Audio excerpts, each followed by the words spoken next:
السلام عليكم ورحمة الله وبركاته. ازيكم عاملين ايه؟ يا رب تكونوا بخير. النهاردة هنعمل مع بعض حلا سهل وسريع جدا وبسيط خالص ومكوناته سهلة وموجودة عندك في البيت. بجد حلو جدا جدا، اول ما هتجربيه بجد هتعمليه تاني. حلو خالص. انا معايا هنا المكونات، كوباية من الدقيق. هنزل اول حاجة بكوباية من الدقيق. تمام. وياريت اللي ما اشتركش في القناة يشترك عشان يوصل له كل جديد. انا معايا هنا معلقتين كبار دقيق البسبوسة ومعلقة صغيرة بيكنج باودر، وانا حاطه ذره ملح وذره فانيليا باكو صغير يعني، وبقلب كل المكونات الجافه دي مع بعض. انا حطيت معلقتين بس كبار دقيق البسبوسه، وبنزل عليهم بربع كوبايه من الزيت، ربع كوبايه واحده بس. مكوناتها بجد سهله حلوه جدا، وبفضل اقلب فيهم كويس لغايه ما حبوباتها تبقى زي الرمل كده. بجد سهله حلوه جدا وحلوه جدا، ممكن تعمليها برضو في رمضان، كويسه خالص كتغيير عن القطايف والكنافه، وسهله وبسيطه. بفضل اقلب فيهم كده لغايه ما حبوباتها تبقى زي الرمله، وبنزل بعد كده بالميه واحده واحده. يعني انا خدت معايا اقل من نص كوبايه من الميه. ما بتنزليش بالميه كلها، واحده واحده بتنزلي بالميه عشان على حسب نوع الدقيق، لغايه ما تبقى عجينه كده متماسكه، ولا ناشفه ولا ملزقه في الايد، يعني تعرفي تشكليها كده براحتك. وبعجنها كويس جدا.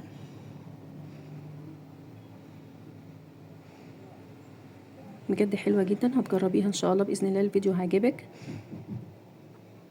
انا بفضل اقلب فيها، يعني انا مش بعجن بس لغايه ما تتلم معايا كده وخلاص.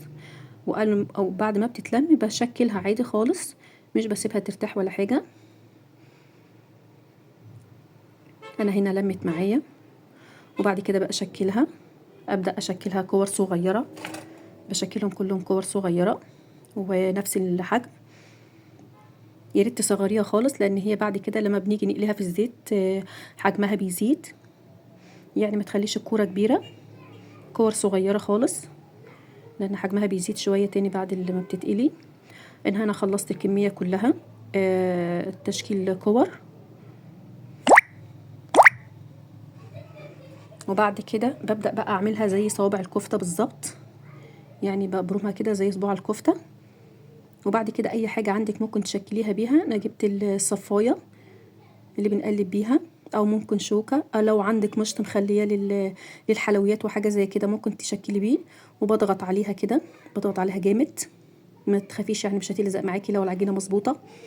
وممكن تحشيها هنا اللي انت عايزاه، ممكن جوز هند وزبيب، عايزة تسيبها كده سادة، بجد حلوة جدا. انا قلت لك قبل كده الشربات بتاعها بيبقى تقيل خالص، يعني انا كنت حاطه الشربات بتاعها على بوتاجاز زي القطايف بالظبط. سيرم الشربات بيبقى تقيل، ولما بتطلع معاكي بالشكل ده. وبشكل واحده تاني معاكي برضو. قلت لك لو في مشط ممكن بتستخدميه للحلويات، ممكن تشكلي بيه. وبتقفليها كده. اهم حاجه تصغري على قد ما تقدري وترفعيها، لان هي هتكبر معانا في الزيت لما بنقليها. انا هخلص الكميه بالمنظر ده. لو عايزه تشكليها بشكل تاني براحتك عادي.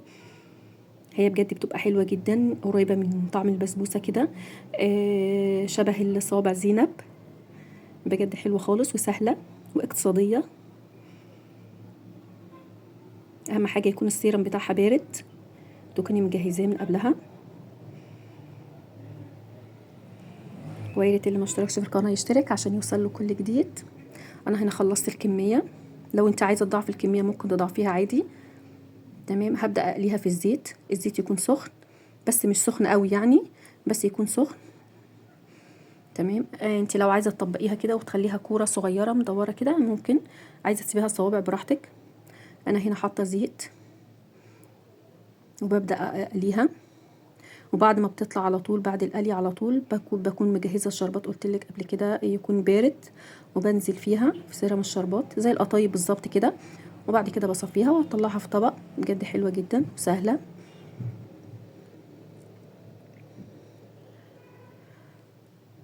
انا بحط الكميه كده، بس مش بحط كتير في الطاسه عشان هو حجمها بيزيد شويه معاكي، عشان كده قلت لك رفعها على قد ما تقدري. انا كنت بقلي في النص التاني، ده النص الاولاني اللي قليته.